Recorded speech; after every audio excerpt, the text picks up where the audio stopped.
मैं आसिया फारूकी। हमारे संवाददाता पंकज पटेल की रिपोर्ट। जनपद फतेहपुर में सांसद जनता दरबार कार्यालय का नगर पालिका परिषद के अध्यक्ष राजकुमार मौर्य ने फीता काटकर शुभारंभ किया। सांसद नरेश उत्तम पटेल ने मीडिया से बात करते हुए कहा कि जनपद की देवतुल्य जनता ने अपना आशीर्वाद देकर उन्हें देश की सबसे बड़ी पंचायत में भेजने का काम किया है, जिससे वो सदैव रेडी रहेंगे, हर सुख दुख में खड़े रहेंगे। जिले के विकास के लिए सदन में हमेशा बात रखेंगे और उसे करवाने का भरसक प्रयास भी करेंगे। महीने के प्रथम व चौथे शनिवार को सदर, द्वितीय शनिवार को बिनकी व तृतीय शनिवार को खागा में पीड़ितों की समस्याएं सुनी जाएंगी। इस मौके पर सपा जिला अध्यक्ष सुरेंद्र प्रताप सिंह, संतोष द्विवेदी, चौधरी मंजरियार, बिलराज उमराव, एडवोकेट वीरेंद्र यादव, महेंद्र बहादुर सिंह, डॉक्टर अशोक पटेल,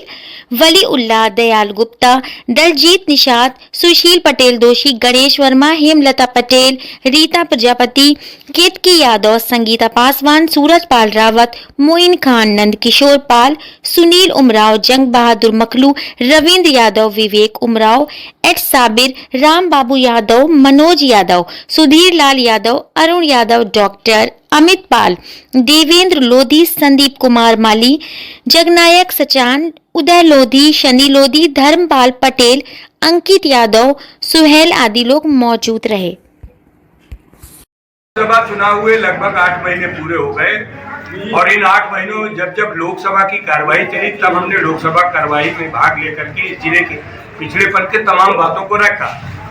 लेकिन यहाँ के पार्टी के कार्यकर्ताओं की भी मांग थी, लोगों की मांग थी कि संसद सदस्य का जनसंपर्क कार्यालय एक सुनिश्चित जगह में हो और उसका एक दिन सुनिश्चित होना चाहिए। यद्यप मैं लोकसभा की कार्रवाई के बाद लगातार इस जनपद की 6 विधानसभा में कहीं न कहीं जाने का प्रयास करता था, मिलता था, लोगों की बात सुनता था, किसी पर्व में या किसी सामाजिक कार्यक्रम में जाता था, लेकिन लोगों का मन था कि नहीं एक सुनिश्चित प्लेस हो जाए। यद्यप मैं सोच रहा था कि जिला पार्टी का हमारा बड़ा कार्यालय है, उस कार्यालय से भी संपर्क कर लेंगे, लेकिन आप एक संसद सदस्य का कैंप कार्यालय खोलिए। तो सबकी राय से आज ये कैंप कार्यालय सूरज पाल रावत जी के भवन में हम लोगों ने यहाँ पर आज ही शुरू हुआ है। यहाँ जन समस्याओं का सुनना और सुन करके उनका निस्तारण कराने का हमारा कर्तव्य है। इस बात को जिस समय सदन स्टार्ट हुआ था उस समय और अभी जो पिछले दिनों ये हमारा फरवरी में 31 जनवरी की बात जो सदन हुई उसमें मैंने एमएसपी की बात कही थी कि जिन फसलों का सरकार द्वारा मूल्य निर्धारित होता है, भारतीय जनता पार्टी सरकार ने हर चुनाव के पहले कहा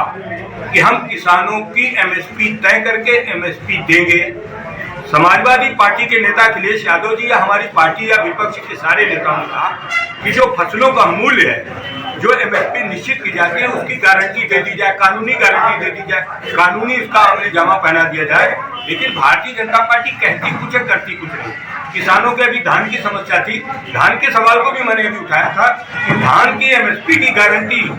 नहीं है। स्वामीनाथन आयोग की रिपोर्ट लागू नहीं किया है, किसानों को लाभकारी मूल्य नहीं मिल रहा, आय दुगना नहीं हुई है। इस बात को भी मैंने भारत के लोकसभा में रखने का काम किया है और आने वाले दिनों में मुझे जो आपने सवाल उठाया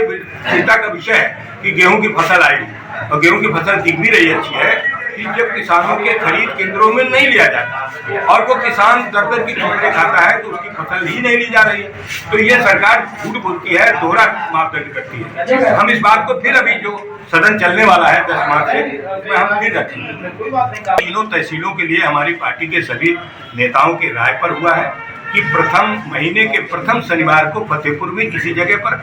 और दूसरे शनिवार को बिंदकी, तीसरे शनिवार को खागा, तीनों तहसीलों में 3 दिन निश्चित है और चौथा फिर यहीं पर होगा जो ये सेंटर है, मुख्यालय है, यहाँ पर जनसंपर्क होगा। जनसंपर्क कहते वहाँ जाकर के भी होता है, लेकिन यहाँ कार्यालय में जनता समस्याओं को सुनने का हम लोगों ने निर्णय लिया।